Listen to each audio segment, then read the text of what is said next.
ये जो भीम और मीम पर खेलने वाले हैं ना, और आजकल ओवैसी कह रहे हैं कि भीम और मीम इकट्ठे हो जाएंगे, मेरे दलित भाई।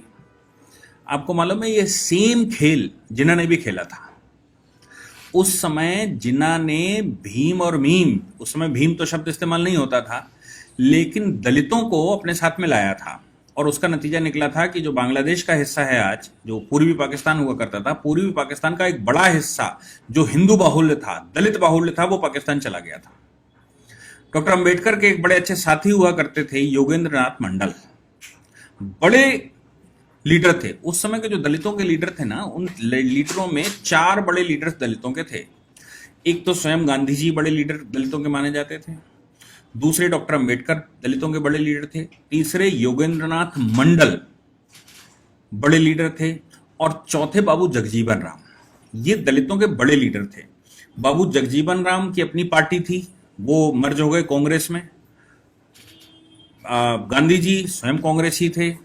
योगेंद्रनाथ मंडल और डॉक्टर अंबेडकर दो बड़ी हस्तियां रह गई, और दोनों साथी थे। योगेंद्रनाथ मंडल की उस समय वैल्यू डॉक्टर अंबेडकर से ज्यादा थी दलितों के बीच में। योगेंद्रनाथ मंडल को दलित मुस्लिम यूनिटी के तहत जिन्ना ने पटा लिया, और जिन्ना ने उनको पटालने के बाद उनको आश्वासन दिया कि भाई ये हिंदुओं में जातियां चलती हैं, इन जातियों में आप बड़े निकृष्ट माने जाते हैं, दलित लीडर हैं, आपको ये अस्पृश्यता मानते हैं, आपको ये छुआछूत का काम करते हैं, इसलिए आप मुसलमानों के साथ आइए, मुसलमानों में ये परंपरा नहीं है।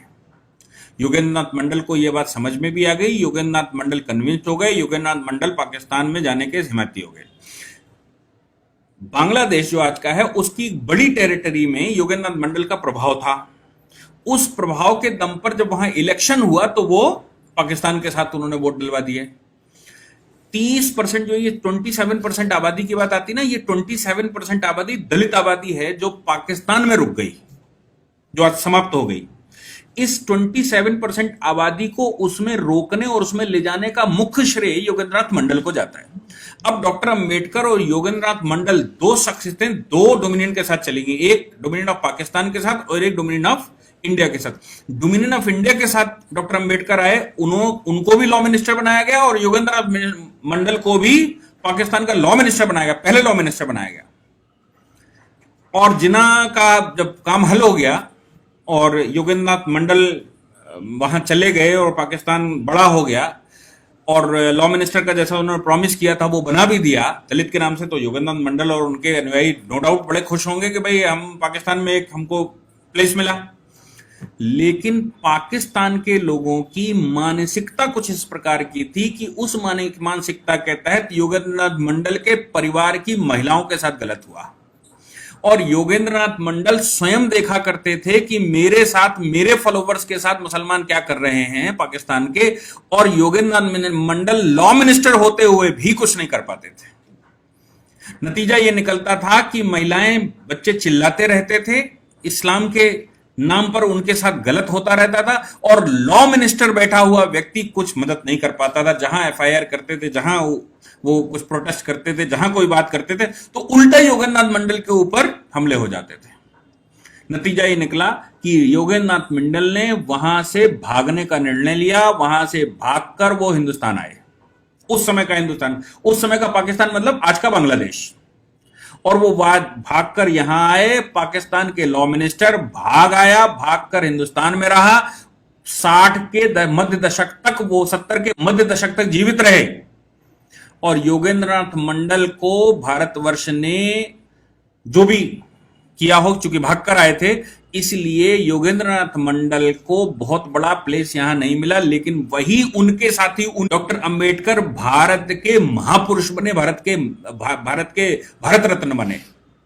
तो आज जो ओवैसी कह रहे हैं कि साहब भीम और मीम मिल जाओ, भीम मतलब डॉक्टर अंबेडकर के फॉलोवर और मीम मतलब मुसलमान, तो मुसलमान और दलित मिलकर हिंदुस्तान को हम आजाद कर देंगे, ये कर देंगे, वो कर देंगे, पता नहीं कौन कौन से भाषण आ रहे हैं। तो उनका विचार है कि 15 करोड़ मुसलमान हैं और उनके साथ ये 20 करोड़ दलित हैं, हम 35 करोड़ 40 करोड़ बन जाएंगे और 40 करोड़ पूरे हिंदुस्तान को समाप्त कर देंगे। उनको ये याद रखना चाहिए कि उस समय के जिन्ना से बड़े लीडर आज ओवैसी नहीं है। जिन्ना ने जो किया योगेंद्रनाथ मंडल के साथ, वो उसका इतिहास गवाह है कि योगेंद्रनाथ मंडल हिंदुस्तान में आकर, भागकर, रहकर, मरते मरते मर गए, लेकिन पाकिस्तान ने कभी उनका होश नहीं लिया कि योगेंद्रनाथ मंडल को कोई प्लेस देना है, उनको बुलाना है, उनका सम्मान करना है, या वो हमारे नागरिक हैं, या वो हमारे निवासी हैं, या उनके साथ इंसाफ होना है।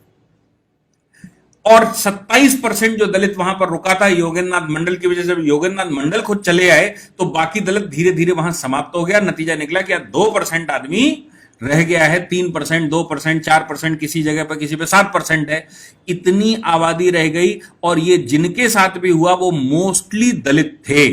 और जो सीएए ने कवर किया है वो भी वही योगेंद्रनाथ मंडल के फॉलोवर हैं जो योगेंद्रनाथ मंडल की वजह से पाकिस्तान में रह गए थे।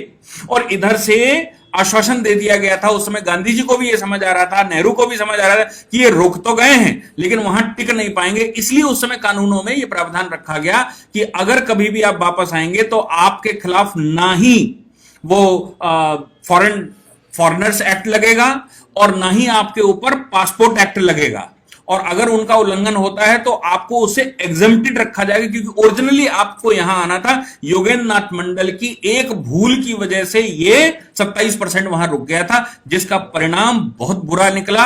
और आज पाकिस्तान में दलित के नाम से कोई भी व्यक्ति है, उसकी माताओं, बहनों और लोगों के साथ क्या हो रहा है ये जग जाहिर है, इसका कुछ छुपा हुआ नहीं। हिंदुस्तान में क्या वही खेल फिर से खेलने की कोशिश हो रही कि आप वो चंद्रशेखर को बुला लीजिए और इन दलित लीडर को बुला लीजिए और पूरे देश में हंगामा कर दीजिए और ये सिद्ध करिए कि दलित हिंदू नहीं है, और ये सिद्ध करिए कि नहीं मुसलमान तुम्हारा साथी है और हम मिलकर कुछ कर लेंगे।